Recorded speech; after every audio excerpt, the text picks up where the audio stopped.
girl. One day when she was younger and better looking, and when her voice was stronger, Nikolay Petrovitch Kolpakov, her adorer, was sitting in the outer room in her summer villa. It was intolerably hot and stifling. Kolpakov, who had just dined and drunk a whole bottle of inferior port, felt ill-humored and out of sorts. Both were bored, and waiting for the heat of the day to be over in order to go for a walk. All at once there was a sudden ring at the door. Kolpakov, who was sitting with his coat off, in his slippers, jumped up and looked inquiringly at Pasha. "It must be the postman or one of the girls," said the singer. Kolpakov did not mind being found by the postman or Pasha's lady friends, but by way of precaution gathered up his clothes and went into the next room, while Pasha ran to open the door. To her great surprise, in the doorway stood not the postman and not a girl-friend, but an unknown woman, young and beautiful, who was dressed like a lady, and from all outward signs was one. The stranger was pale and was breathing heavily as though she had been running up a steep flight of stairs. "What is it?" asked Pasha. The lady did not at once answer.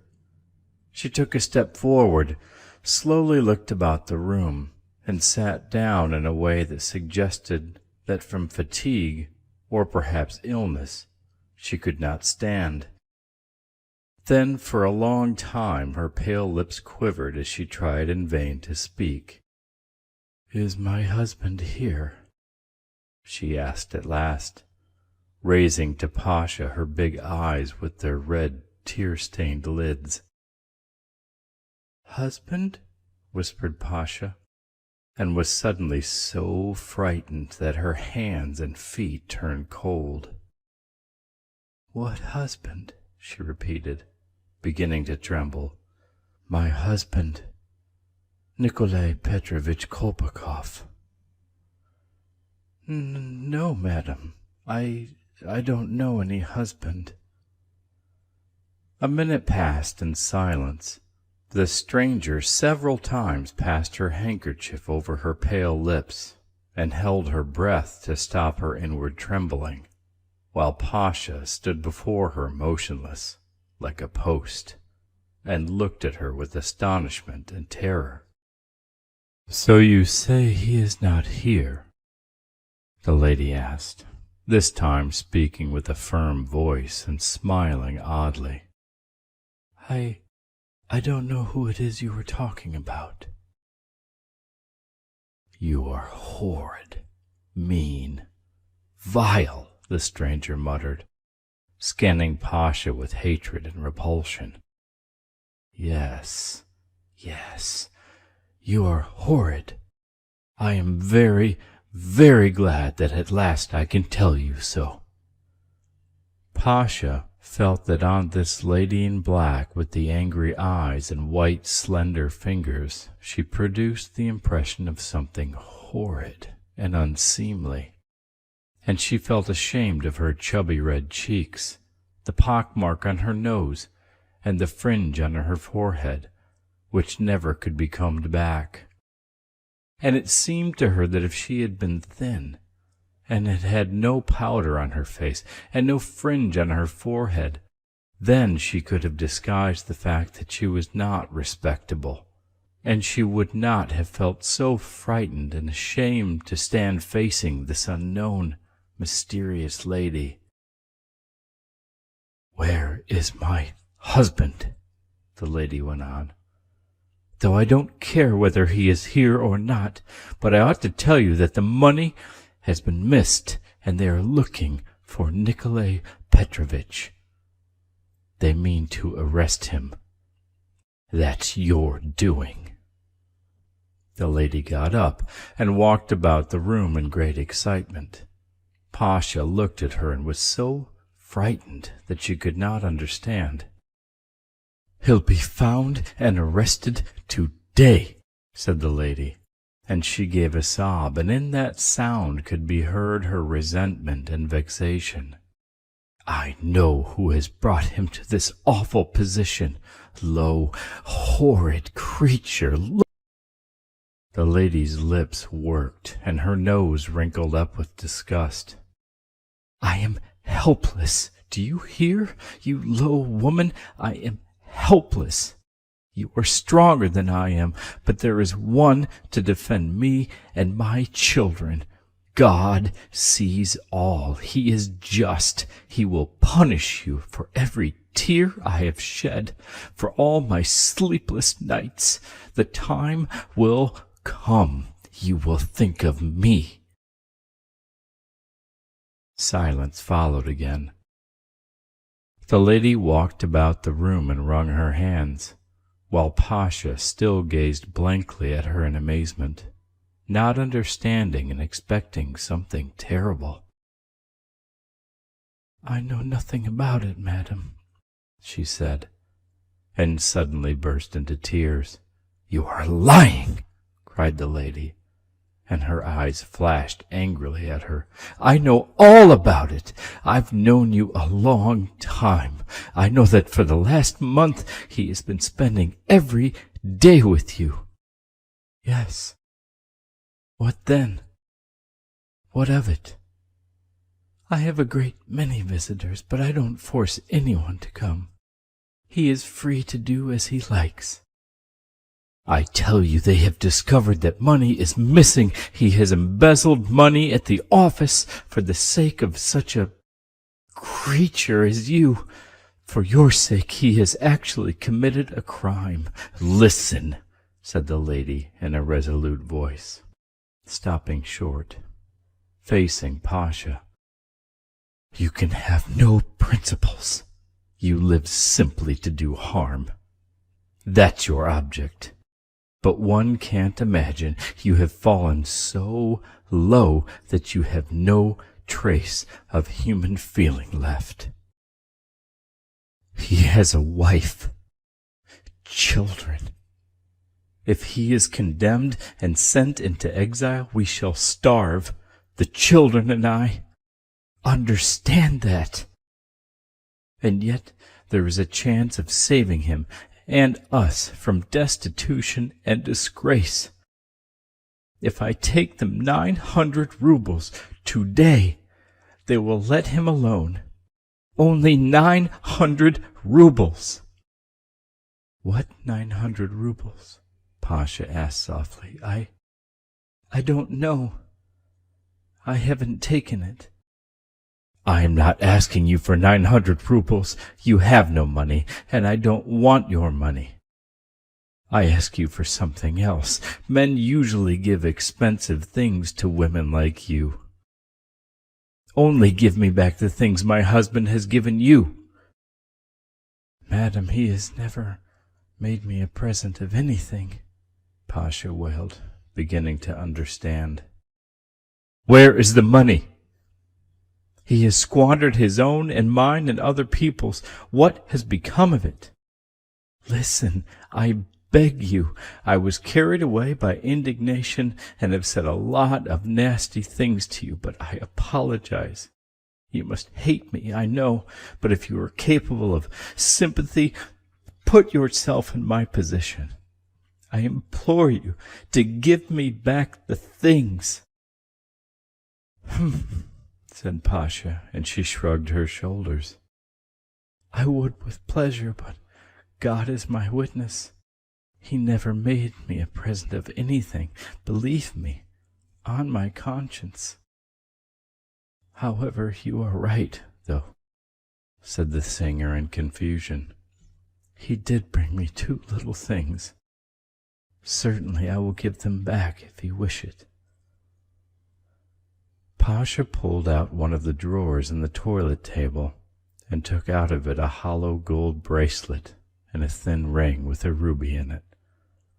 Here, madam, she said, handing the visitor these articles. The lady flushed, and her face quivered. She was offended. "What are you giving me?" she said. "I am not asking for charity, but for what does not belong to you. What you have taken advantage of your position to squeeze out of my husband, that weak, unhappy man. On Thursday, when I saw you with my husband at the harbor, you were wearing expensive brooches and bracelets. So it's no use your playing the innocent lamb to me. I will ask you for the last time, will you give me the things or not?" "You are a queer one, upon my word," said Pasha, beginning to feel offended. "I assure you that, except the bracelet and this little ring, I have never seen a thing from your Nikolai Petrovitch. He brings me nothing but sweet cakes." "Sweet cakes," laughed the stranger. "At home the children have nothing to eat, and here you have sweet cakes. You absolutely refuse to restore the presents?" Receiving no answer, the lady sat down and stared into space, pondering. "What's to be done now?" she said. "If I don't get 900 rubles, he is ruined, and the children and I am ruined too. Shall I kill this low woman, or go down on my knees to her?" The lady pressed a handkerchief to her face and broke into sobs. "I beg you," Pasha heard through the stranger's sobs. "You see you have plundered and ruined my husband. Save him. You have no feeling for him. But the children, the children. What have the children done?" Pasha imagined little children standing in the street, crying with hunger, and she too sobbed. "What can I do, madam?" she said. "You say that I am a low woman, and that I have ruined Nikolai Petrovitch, and I assure you before God Almighty I have nothing from him whatever. There is only one girl in our course who has a rich admirer. All the rest of us live from hand to mouth on bread and kvass. Nikolai Petrovitch is a highly educated, refined gentleman, so I have made him welcome. We are bound to make gentlemen welcome." "I ask you for the things. Give me the things. I am crying. I am humiliating myself. If you like, I will go down on my knees, if you wish it."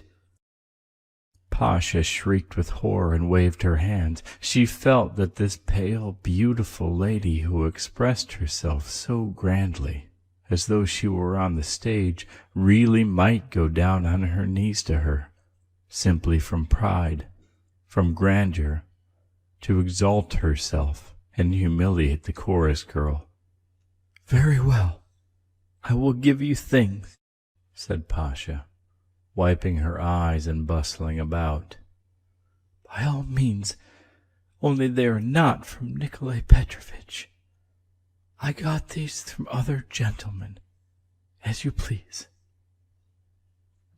Pasha pulled out the upper drawer of the chest, took out a diamond brooch, a coral necklace, some rings and bracelets, and gave them all to the lady.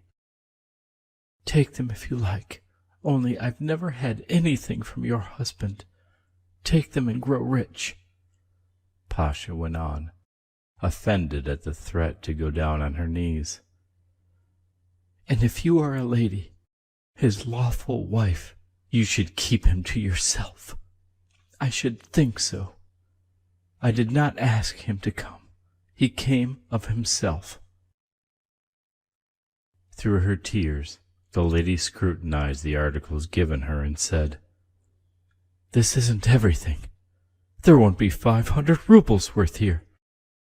Pasha impulsively flung out of the chest a gold watch, a cigar case, and studs, and said, flinging up her hands, "I've nothing left. You can search." The visitor gave a sigh, with trembling hands twisted the things up in her handkerchief and went out without uttering a word, without even nodding her head. The door from the next room opened, and Kolpakov walked in. He was pale, and kept shaking his head nervously, as though he had swallowed something very bitter. Tears were glistening in his eyes. "What presents did you make me?" Pasha asked, pouncing upon him. "When did you? Allow me to ask you?" "Presents? That's no matter," said Kolpakov, and he tossed his head. "My God! She cried before you. She humbled herself." "I'm asking you, what presents did you make me?" Pasha cried. "My God! She, a lady, so proud, so pure. She was ready to go down on her knees to this wench. And I've brought her to this. I've allowed it." He clutched his head in his hands and moaned. "No, I shall never forgive myself for this. I shall never forgive myself. Get away from me, you low creature," he cried with repulsion, backing away from Pasha and thrusting her off with trembling hands. "She would have gone down on her knees and to you. Oh, my God!" He rapidly dressed, and pushing Pasha aside contemptuously, made for the door and went out. Pasha lay down and began wailing aloud. She was already regretting her things which she had given away so impulsively, and her feelings were hurt. She remembered how 3 years ago a merchant had beaten her for no sort of reason, and she wailed more loudly than ever.